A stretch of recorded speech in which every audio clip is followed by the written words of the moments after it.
Жек Лондоны зохиол Саран хөндөй 13 дугаар хэсэг.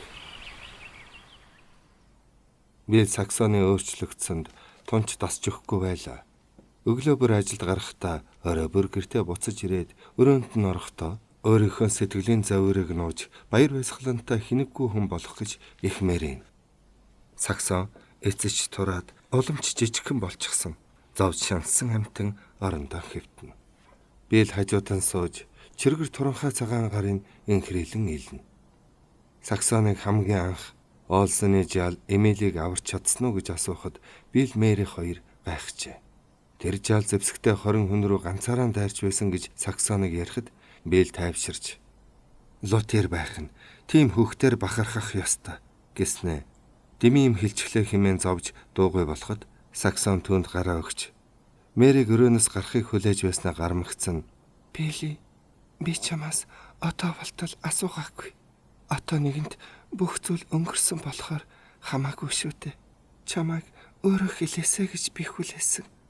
Хүү байсан гэхэд би л толгой сэгсэрч үгүй охин хөөхөн охин даанч дутуу төржтэй. Түүнийхээ сэтгэлийг засаж дэмжих хэрэгтэй гэж Саксон бодон гарыг нь атгаж чи хүү гараасаа гэж хүсдэг байсан. Гэхдээ би охин гарвал Дэзи гэж нэр өгөх гэж байсан. Харин энийг чамд хэлдэггүй байсан. Миний ээж тийм нэртэй байсныг санаж байгаа биз? Би л дэмэл толгоогоо дөхлөө. Саксон би хүү гараасаа гэж үнэхээр хүсдэг байсан. Одоо бол ялгаагүй. Би охин байсан ч хайрлах байсан. Дараагийн удаа өгөх нэрийг чи дургуцгүй юм байгаа биз дээ. Хэрэг ёо дараагийнхаа хүүхдийг Дэзи гэх үү? Билмэн хэрэг би дахиад л бийлгэнэт царайгаа бараалган урд хүүхдтэй байна гэдэг юу болохыг би огт мэддэггүй байж. Одоо харин чамаага дахин ийм аюулд оруулах юм болий гэв. Хүчтэй зоригтой том ирхэн байж ийм юм ярих гэж хэмээн Саксон төргийнхэн инээмсэглэв. Чи иймэрхүү юм таанч мэдэхгүй юм яаж ч мэдэх хэвтэй. Би бол эрүүл чирэг ямар ч эмгэггүй эмхтэй хүн. Энэ зодон тулаан болоогүй бол ер алцахгүй байх байсан. Ингээд Бертиг хаана оршуулсан? Чи түүнийг мэдсэн хэрэггүй. Мэдсэн. Яг тэр үед нь мэдсэн. Мерседес хаан байна. Манайхаар орж ирэлгүй 2 өдөр боллоо. Бари өвгний бие муутсан. Өвгнөөс ахиж байгаа. Тэр өвгөн одоо энэ байшингийн нэмгэн ханны цаана эндээс хэдхэн алхмын тэнд хоногоо хүлээж байна гэж биелий хэлж чадсангүй. Саксоны уруул өмөлдсөн биелийн гарыг гараараа базаад чимээгүйхэн мэгшин уйлав. Би чадахгүй. Одоохон бүх юм сайхан болно. Охин минь. Били би түүнийхээ бараг дахин харж чадахгүй нь байна шүү дээ. Нэг орой Мэри тамир тэнхээ хараахан орж амжаагүй Саксоны хажууд ирээд би дахиж хүнтэй суухгүй. Хүүхдтэй болохыг ч хүсэхгүй байна. Энд чи өгсөн өгөө хүнтэй сууж л таарна. Энэ бол гарцаагүй гэж бэлж чанх хэлв. Хэрхэвчээгүй яах юм? Хорвогийн хүн нэгтэд нэг ажлыг булаалтах 2-3 ажилгүй хүн байна шүү дээ. Бас хүүхэд төрүүлнэ гэдэг чи аимшигтай юм байна гэж Мэри хэлв.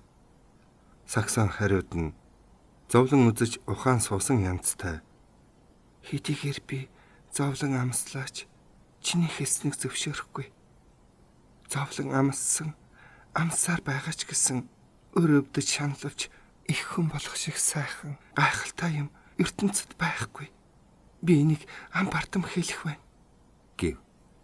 Гентли доктор Саксоны бие сайжирч тэнхээ тамир орсон үед биэлд одоо ихнэр чинь цоо шинхэн $1 шиг байна гэж хэлв.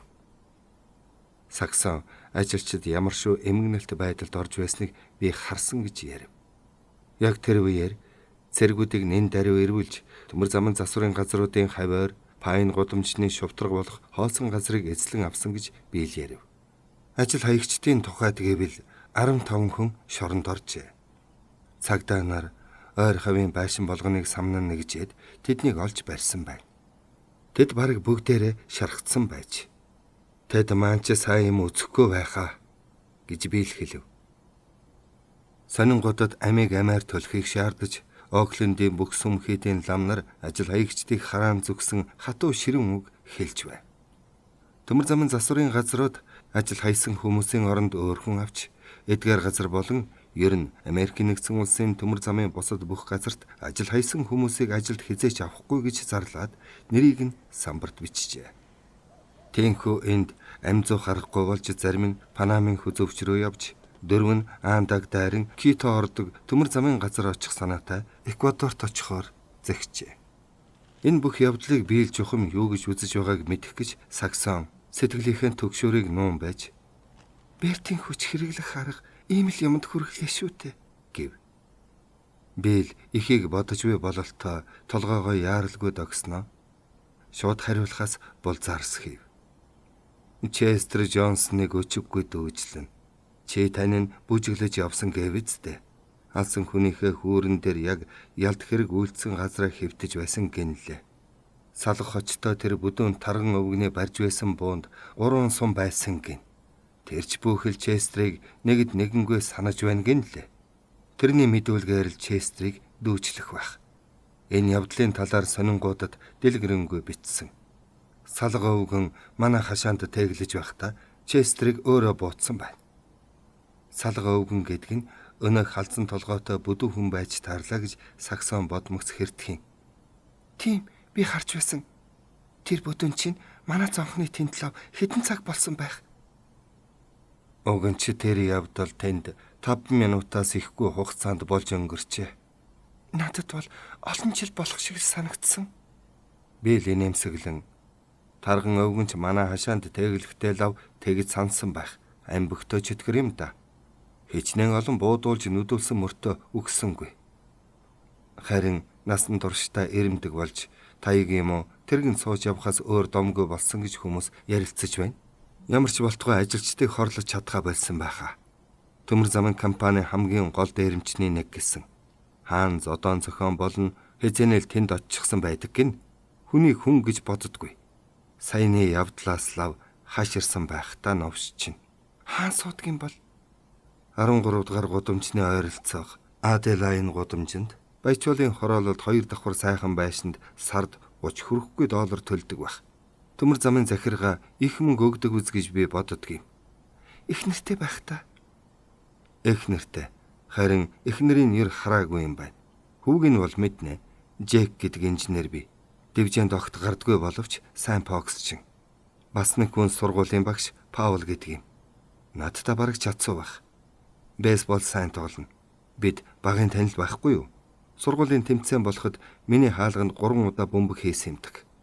Саксон иргэдэг сандлынхаа түшилгийг налан бодол болов. Юм гэдэг бодсноос их өөр байдаг аж. Тэр халдсан толгойтой хөгшин дээрэмчин бас эхнэр хөвгттэй байх нь. Нөгөө Фрэнк Дэвис эхнэр аваад жил болоогүй гих тэгсэн хатлаа хөхөөл хөвгттэй.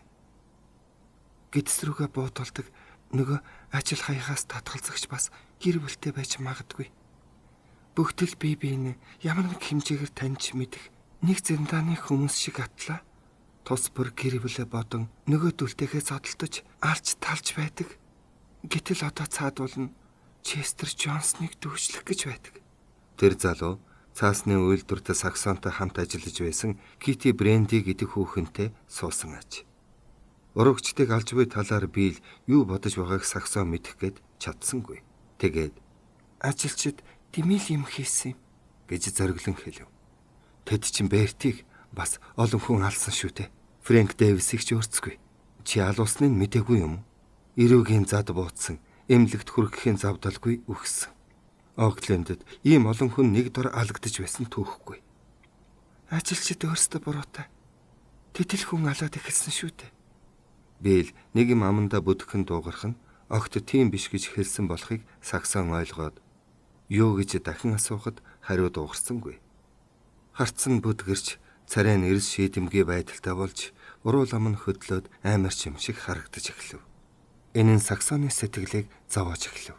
Эхнэр хүүхдтэй хүмүүсийг Берт Фрэнк Дэвис, Честер Джонсон шиг хэвнэг алхаас боцохгүй тийм хүн гिचүү. Бас л олзоо булаалдан ноцолддог зэрлэг араатан гिचүү хэмээн Саксон бодоод санаа алдав. Амьдрал гэгч ийм сонин хачин онцгой юм. Мерседесийн хэлдэг хатуу өгч зөв юм уу? Саксон инхүү өөрөөсөө асуун бодол болон байхад би л хариу өгч буй мэтэр яозгүйхэн инэм хийлж. Тэгээд юу гэж нохоогоо хэмэлдэг. Миний мэдхээс энэ хорвоо аль дивангрын тим юм чинь. Манай хашааны гадаа болсон тэр зодоо нэгч бодоод үз. Иргэний дайны үед умард өрөндийнхэн бие биеэн алж байснаас ялгаагүй юм болсон шүү дээ. Гэвч биелмэн ажилчид ийм аргаар юунд ч хүрэхгүй. Ингэснээр өөрсөдөө л хор хүргэлээ гэж чи өөрөө хэлсэн шүү дээ. Бээр дурамчхан юунд ч хүрэхгүй байж мэднэ. Гэхдээ тэдэнд ялах өөр арга бий гэж юу? Би л мэдэхгүй юм. Биднийг ч хэсэг аваад үз. Одоо бидний ээлж ирээд байна. Марин тэрэгчдийн үү?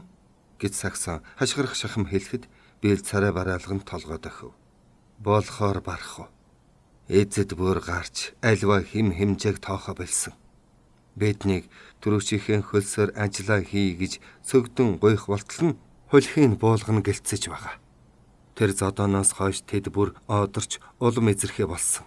Тэдний талд сонин хэвлэлийнхэн ламнар түүгэрчүүл барам цэргүүд байгаа болохоор бартах наргагүй. Тэд одоо бүр цусыг холиод өгөх юм шүү хэмээн сагсууран бардамнаж биднийг үймэн самунд өдөн хатгаж байгаа юм. Давын өмнө Честер Джонсныг дүүжлэх, нөгөө баригдсан 15-ыг чадвал бүгдийн дүүжлэх санаатай мэрээч байна. Энийгээ бүр эрээ цайргүй ярилцаж энэ тухайг нь Tribune, Times, Enquirer сонин өдөр болгон сүр бадруулан бичиж байна. Үйлдвэрчний эвлэлд айн зарлаж, нууц газрууд сүнтүгэ, ажилчны байгууллагуудыг чөтгөр тонилгох тун гэлцэж байна. Тэр нэг муу интеллиженсер гэдэг бузар сонин өнөө өглөөнийхөө дугаартаа Оклендийн үйлдвэрчний эвлэлийн бүх удирдах хүнийг эсвэл хотоо зөхөөн зайлуулах, эсвэл дүүжлэх хэрэгтэй гэж. Ямар байна та?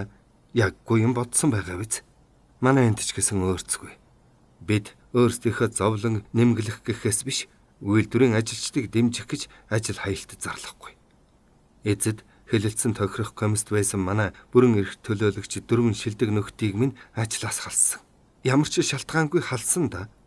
Эзэд өөрсдөө ингэж эмх замбраагүй байдлыг өдөөж байгаад сансандаа хүрх болсон шүү. Чи харж л байгаарай.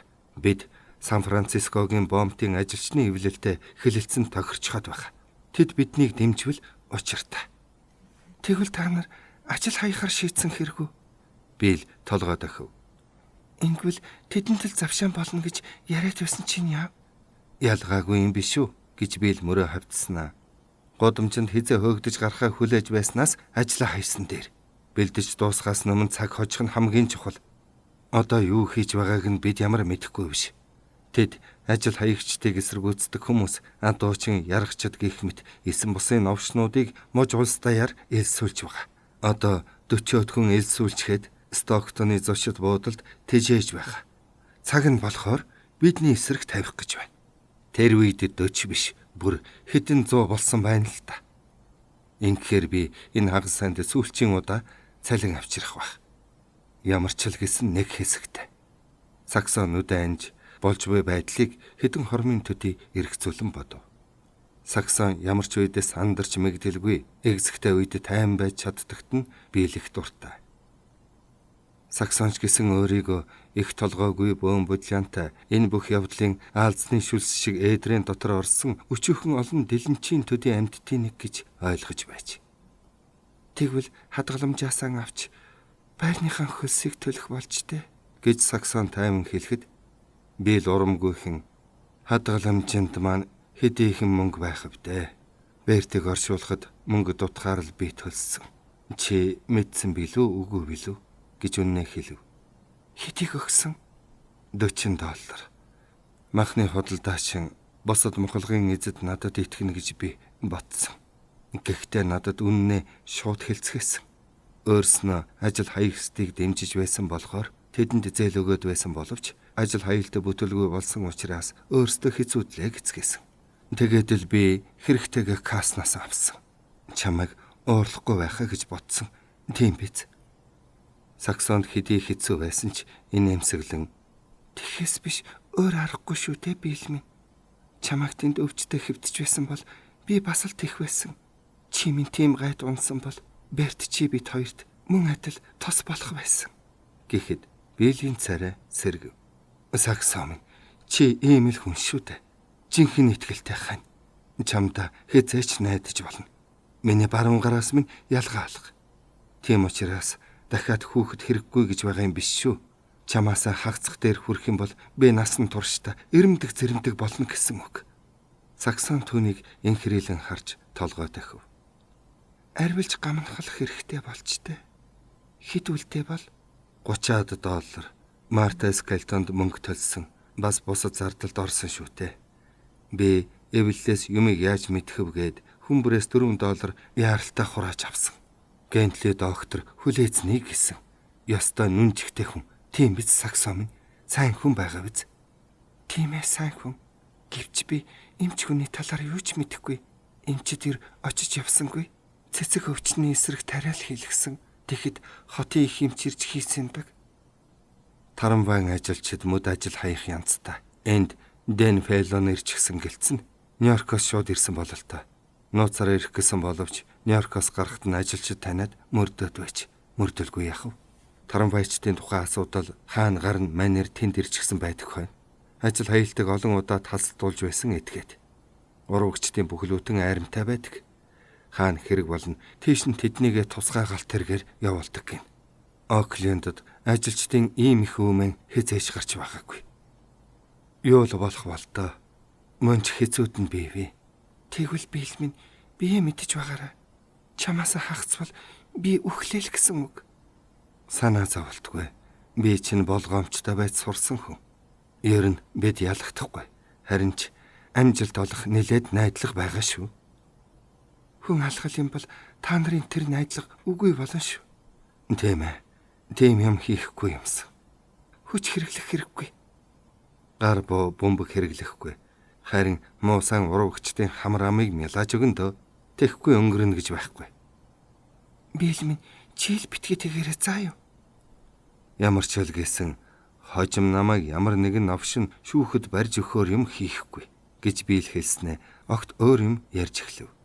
"Нөгөө баары өнгөрч гисэн. Би чиний биеийг бүр сайжрахаас нааш хэлээд яах вэ гэж бодсон юм. Өнгөрсөн 7 хоногт оршуулсан. Эмэгнээ нь Фрискоро явна гинлээ. Явхаас өмнө манайхаар ороод гарна гэсэн. Эхний хэд хоног чамайг тун сайн совилсан. Сүүлдээ бүр Марта Скелтоны зэвүүг хүргэж салахын тус болсон шүү" гэлээ. Бийл ажил хаяж, харуулд гарах нь олширч, Мерседес явж, Бертиг нас барсан цагаас хойш Саксон туйлын их ганцаардан. Энэ нь түүний төрөлхийн эрүүл чирэг биедэн ч муугар нөлөөлөх янзтай болжээ. Мэри бас өөр тийшээ явж, өөр нэг хотод айлын зарц болсон сураг гарав.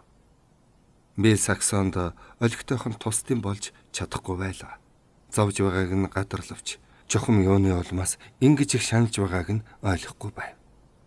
Саксоны сэтгэлийн энэ шаналгааг Бийл мэтийн бүдүүн тоймын жухам эр хүний гүндүүгөө байдал мэдрэн ойлгохтол холбоо заа.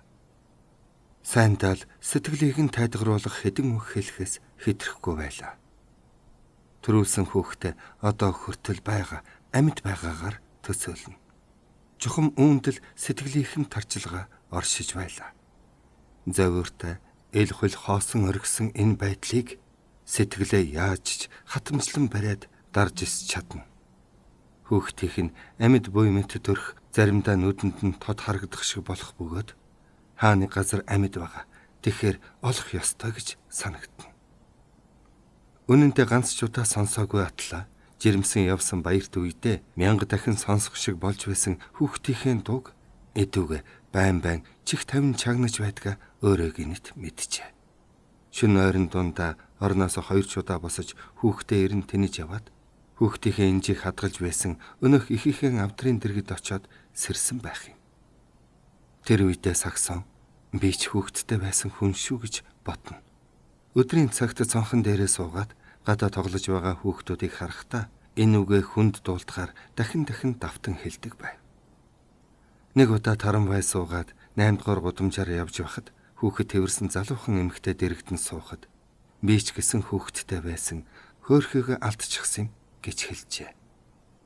Ингэж хэлээд нүднийх нь нулимс мэлмрээд ирэв. Гэвч сэтгэлийнхээ зовлон хүнд дуулдах үс хэлснээр дотор нь чаал онгойх шиг болов. Дараа өдөр нь тааралцсан хүн болгонд банкны мөнгөний нярвдаж, сэлэнгэрийн дэлгүүрийн хижээл даамалдаж, гудамжинд тоглодог жижигхэн жаалын хөтөлж яваа сохор авгаадч, ер цагдаагаас бусад тааралцсан хүн бүхэнд хүүхдийнхээ тухай хэлж ярмаар санагдаад том болж өгсөнгүй. Цагдаа нар л харин одоо хачин аимшигтай нэг төрлийн цоошин амьтад шиг санагдах болжээ. Тэд ажил хайж байсан хүмүүсийг хайр найргүй алж байсныг сагсан нүдэрээ үтсэн билээ. Тэд хүн алахдаа уруугчдаа тэмцэж байсан ажилчдаас ч хайр найргүй байлаа. Тэд бол зүсэм талхны төлөө хүн алж байгаа биш, харин мэрэгжлийн алуурчид хүн алах үүрэгтэй амьтад юм. Тэд зодооны үед Довжааны тэнд буланд хорогдсон хэсэг ажилчдыг зүгээр баривчлахын оронд яасан бэлээ. Тэрнээс хойш цагдаа харагдвал замаасаа дөлж аль болох холуур тойрч гарахыг хичээх болжээ. Цагдаа нар өөртөө ч ойр дотных нь хүмүүстэж атааттайсан хар хэлгийн харгас хүч шиг бодогдно. Нэг удаа 8 дугаар гудамж Бродвейн гудамжны уул зүр дээр саксон Таранбай хүлээн зогсож байхад тэнд байсан цагдаа таниад мэгс хийхэд саксоны царай хачин хувхай цайж зүрхэн зовиртой зохилж эхэлсэн байна. Гэтэл цаатах нь хуучин танил монтгар хамартай бүдүүн тарган залуу нэт герма маань байжээ. Урд урдийнхаасаа бүр бод номхон болсон шиг харагдана. Сургуульд байхдаа эхний 3 хагас жилд саксон тэр хоёр нэг ширээнд суудаг байж. Дараа нь хагас жилийн турш утга зохиолын бичгийн ажил хийхэн өмнө тэр хоёр ангийнхандаа номын тарааж өгдөг байж. Пиполийн дарны үйлдвэр дэлбэрч сургуулийн байшинд ганц ч бүтэн цонх үйлдэлгүй бүгд хагарсан тэр нэгэн өдөр босод хөөхөж бажигдан гарч гүйлгүй, сандарч мэгдэлгүй хоёулахнаа үлдэж байсан удаатай. Сургуулийн захирал тэр хоёрыг бусад ангиудаар дагуулan явж хулчгар зан гаргасан сурагчдад магтан үзүүлээд зоригтой байсан гэж сарын чөлөөгөөр шагнаад гэрт нь хариулж байжээ. Нээд сургуулаан төгсөөд цагдаа болж Лина Хайлендтай сууж 5 хүүхэдтэй болсон гэж саксон сонссон байж. Гэсэн ч одоо тэр хүн бол цагдаа, би л ажил хаягч болоод байв.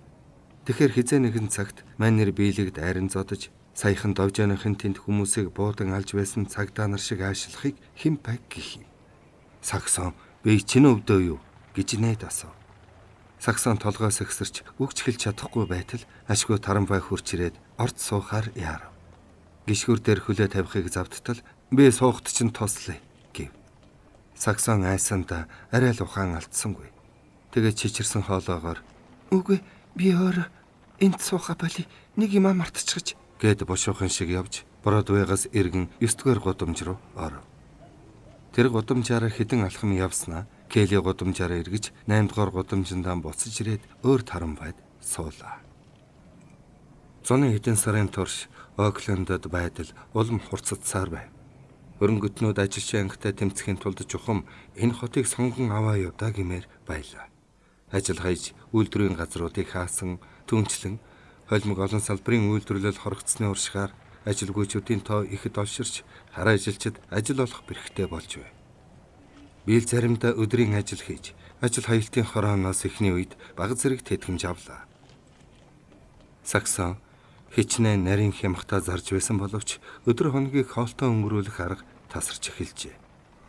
Тэр хоёрын хоол унд нь хурмаа хийсэн жилийнхтэй зөөрлөхийн аргагүй дордов.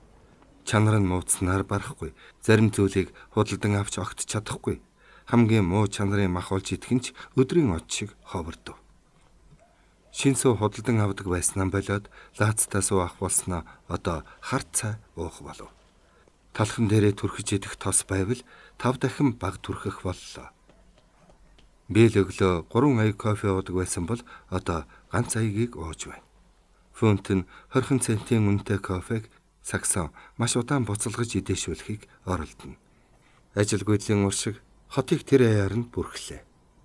Ажил хаялтанд шууд оролцоогүй ажилчид түүнд шууд бус хэлбэрээр татагдан орж үйлдвэрийн газрын ажил хаагдсны улмаас тэд ажилгүй болж байв. Ганц бие залуучууд олноор хөлсний байрнаас гарахад байрын хөлснөөс болж эцдийнх нь байдалж улам хэцүүдэж байлаа. Махны худалдаачин Саксонд ярихдаа "Боорхон тэнгэр минь, үгүй бид чинь ажилчин улс, бүгд л зовж байна. Эхнэр маань шүдний эмчэд очиг эхнэ мөнгө байдгүй. Бэ мод дампуурхан байна да" гэжээ. Бэл цагаа барьцаанд тавья гэхэд Саксон Мерфигээс мөнгө зээлбэл зүгээр биш үү гэв. Бэч бас тэгж боцолтоо. Гэхдээ одоо түүнээс гуйх боломжгүй. Мягмар гаргийн орой спортын клубт юу болсныг би чамд хэлээгүй билүү? Америкийн усан цэргийн авраг гэж нэг маанаг юмыг санаж байна уу? Мерфи түүний гарцаагүй дээлж шагналын мөнгөний авна гэж итгэж байж. 6 дугаар раундд дуусахад маангийг бүр сулдчихад байхаар нь Мерфи 7 дугаар раундд нам зохиод өгье гэж бодож байж. Тэгтэл цаадахыг нь аз болж Мерфи яагаад ч баруун гар игм хоёроо хугалчихж нөгөө тэнгэн дайрч сулманг ороод ирэхгүй юу?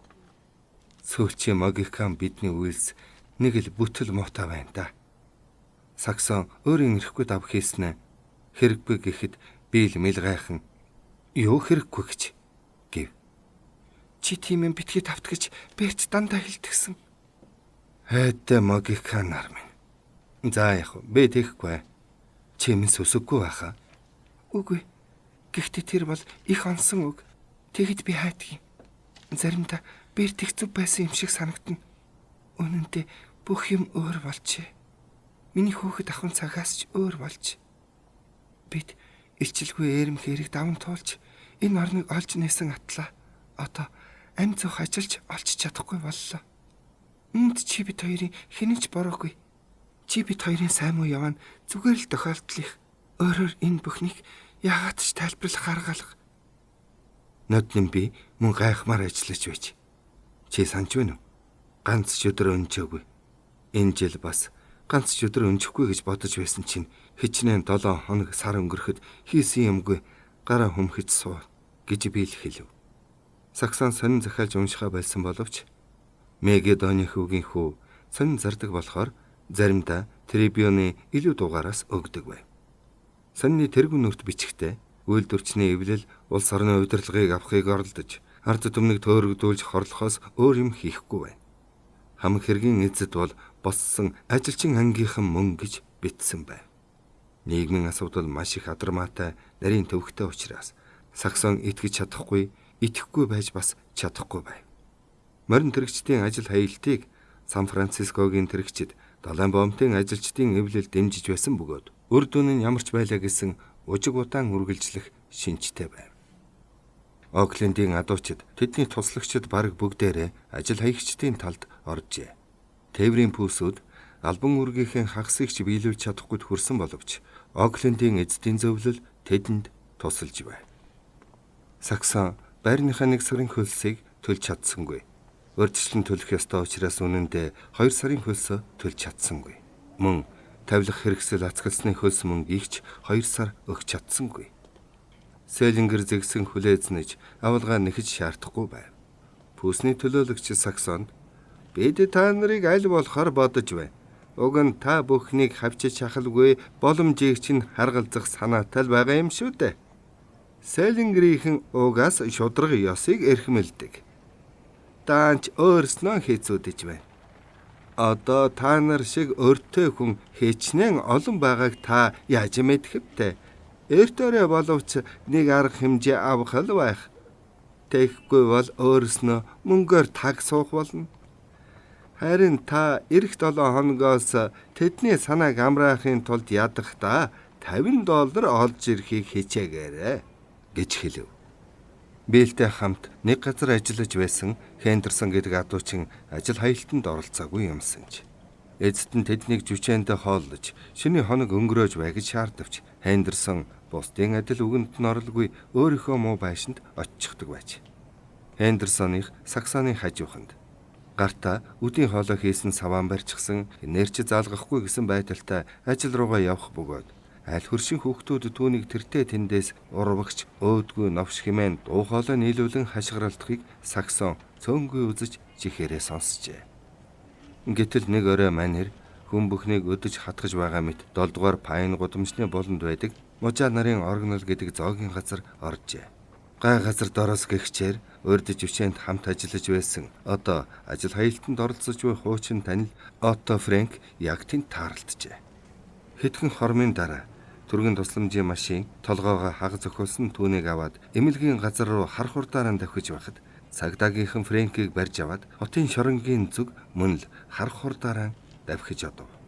Мэги дооныхөө энэ тухай сагсоонд бахан хансан байдалтай ярив. Болж мөн орвогчийг хөрхи мөн авгаан яхав би энэ мошуу дээ. Нөхөр нөхчихвэл хүүхдүүдэд яаж тэжээх болж вэ гэж сагсан өрөвдөн хэлв. Тэр мош олмос болж тэр Ирланд авгаан чулуу шиг хатуу сэтгэлтэйд нь сагсан гайхан зэвүн хөрчээ. Мэги сэтгэл уяр хүн биш ажээ. Нөхөр нь орвогч бол мөн авгаан ч ялгаагүй хох хүүхдүүд нь ч гэсэн. Эцэг нь бидний хүүхдийн өмнөх талхыг булааж байгаа хойно үхвэл өгчл байг. Олсон авгаа арай өөр байлаа. Хендерсоны золгүй эхнэр хүүхдийг өрөвдөж хөөрхийлөвч. Бас төрсөн дүүтэйгээ суусан хүргэн дүү Отто Брауны эхнэр хүүхдийн тухай санаа зовж байв. Хендерсон өгчихвэл Оттог дүүжлэн. Гилданян судсан бүдүүрсэн өдөржин зогсож ажилдаг хүн одоо чадахгүй. Карл манч ажилгүй сууж байгаа болохоор би тус болох санаа байвч чадвал хөрөхгүй юм. Энэ явдал биелийн санааг зовоож гэртээ хурч ирээд их л уран муутай. Энд ч бидний үйлсд муу юм болно доо. Ялангуяа Хендерсон маж ичхвэл Фрэнкийг дорн дүүчлэн. Түүнээс гадна өмгөөлөгч хөлслөх хэрэгтэй болно. Тэд хүнийг юучгүй шулжчихдаг олсдаа. Энэ хуйлчид хүнийг нохоо явган гахаа нүцгэн болгон шүү. Фрэнк арх уугаагүй ирүүл байсан бол тех хүн биш. Тэр юм шиг номхон томоотой хүн хорвоод ховор юмсан. Даанч яавта. Ижээрлээ. 13 дугаар хэсэг төгсөв.